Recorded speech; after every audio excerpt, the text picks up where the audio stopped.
Bunso Migs Malino excited na makipagkita, kanino kaya ating alamin?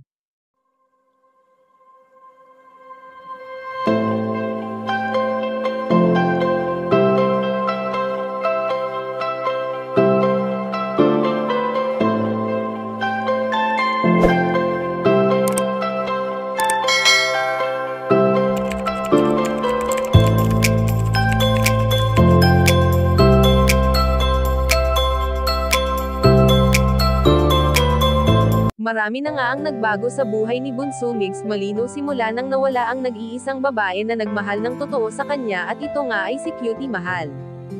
Bagamat may dumagdag at pumalit sa namayapang komedyante sa atensyon ng binata, ngunit iba pa rin talaga ang pakiramdam nito kung kasama niya sana magpasa hanggang ngayon ang kanyang prinsesa. Alam naman natin kung gaano pinapahalagahan at iniingatan ng pamilya Malino si Bunso Migs Malino, dahil sa ramdam ng mga ito ang bigat pa rin sa loob ng binata sa tuwing napag-uusapan nila si Cutie Mahal.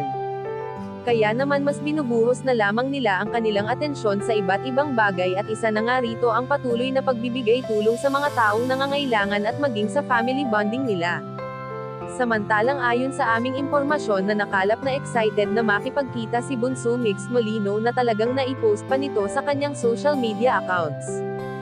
Sa darating na linggo nga December 15, kung saan ay nag-iimbita ang binata sa nalalapit niyang meet and greet para sa mga taong patuloy na sumusuporta sa kanya. Ang ginagawang ito ng binata ay hindi lamang para sa kanyang sarili, kundi para na rin makapagbigay saya siya sa ibang tao na talagang noon pa man ay talagang nasa ugali na nito ang pagiging masayahin.